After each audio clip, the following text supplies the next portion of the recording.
You ever get that feeling at work that someone's watching you? You know, that every click, every call, every email is being logged somewhere? Well, that feeling? It's probably right. Electronic monitoring isn't some sci-fi concept anymore.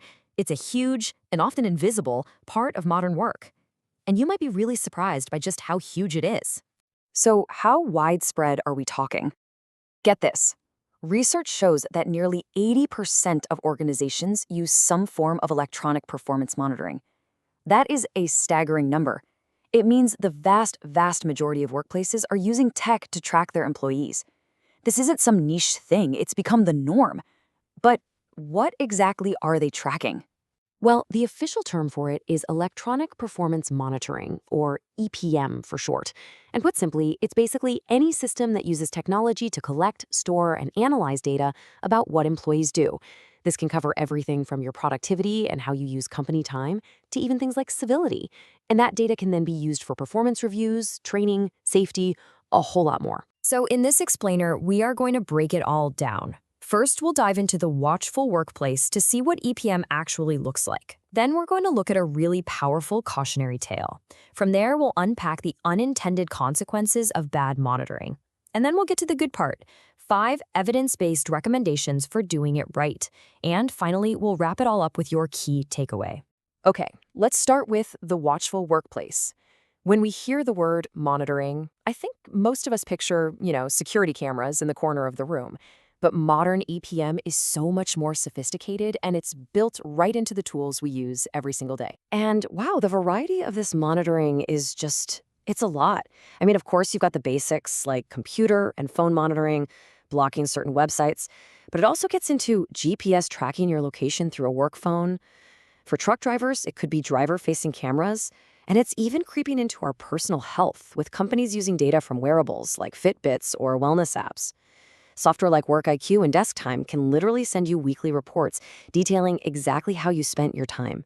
Every single click can leave a digital trail. Now, all this tech can be used for good, but when it's rolled out poorly, the results can be, well, disastrous. To make this really hit home, let's look at a powerful cautionary tale. The case of Myrna Arias. So Myrna Arias was a sales executive for a company called Intermex. As part of her job, she was told she had to download this mobile app called Zora onto her phone. On the surface, it sounded kind of reasonable. It was supposed to help with client communication and travel and things like that. But here was the catch. For the app to work, its GPS had to be on all the time. It tracked her location 24 hours a day, 7 days a week. It didn't matter if she was at a client meeting or at home on a Sunday. She was being watched constantly. And this right here gets to the heart of the problem.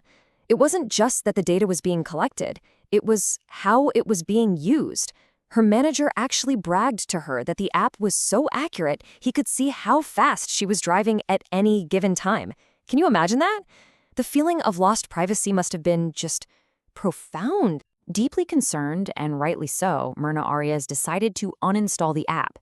And for doing that, even though she was an excellent employee, she was fired. This all ended up in a major lawsuit where she sought over $500,000 for lost wages.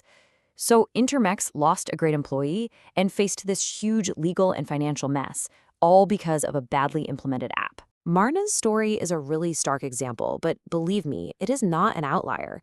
It perfectly highlights the serious unintended consequences that can just ripple through a company when monitoring feels invasive and unfair.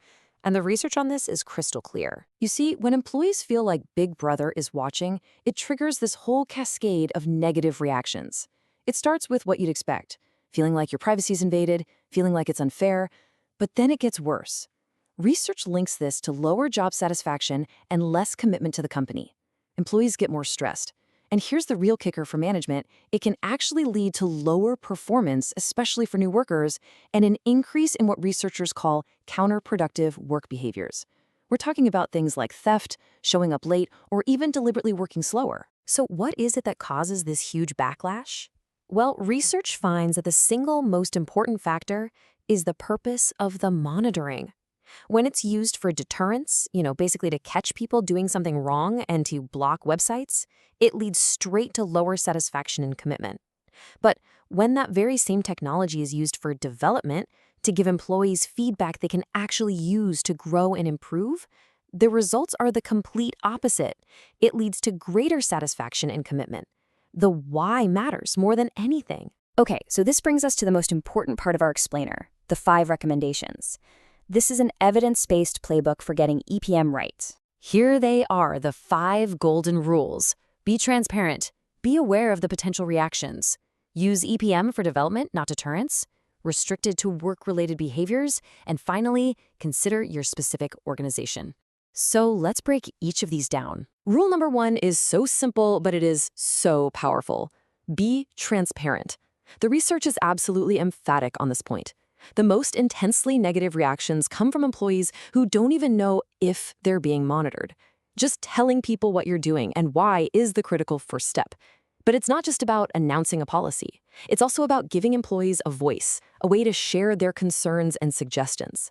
Transparency, at the end of the day, is what builds trust. Second, be aware of how different types of monitoring feel to an employee. There's a huge difference between passive monitoring, like scanning archived emails, and active monitoring, like real-time GPS tracking or keystroke logging.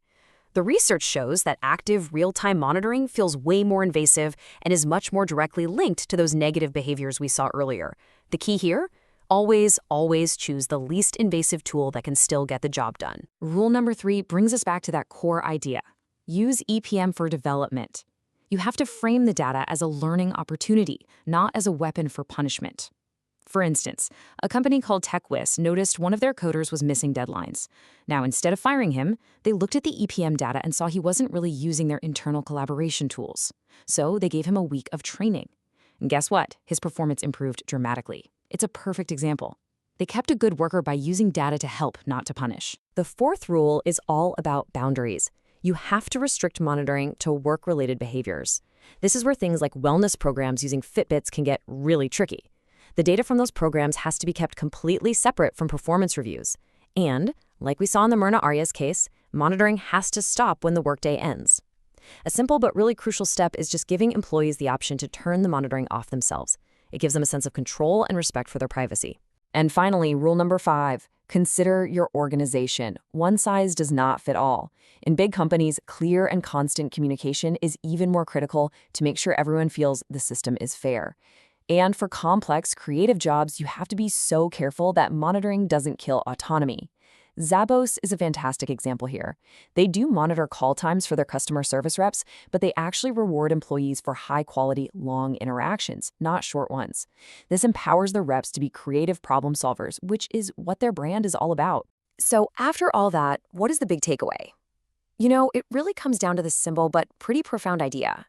EPM is a tool, not a weapon. The technology itself is neutral. It's the intention and the implementation that matter. When it's rolled out with transparency and a focus on development, following the guidelines we've talked about, EPM can be an incredibly powerful tool. It can help make performance reviews fairer, target training where it's actually needed, and help both the employees and the organization become more effective. But, and this is a big but, implemented poorly, without any care for the human side of the equation, it absolutely becomes a weapon. It destroys trust, it invades privacy, and, in the ultimate irony, it can tank the very performance and productivity it was meant to improve. So that leaves us with one last question to think about. It's a question you can apply to your own job, whether you're an employee or a manager. Look at how technology is being used to watch work where you are, and ask yourself this. Is your workplace monitoring for control, or is it monitoring for growth? The answer, as we've seen, makes all the difference.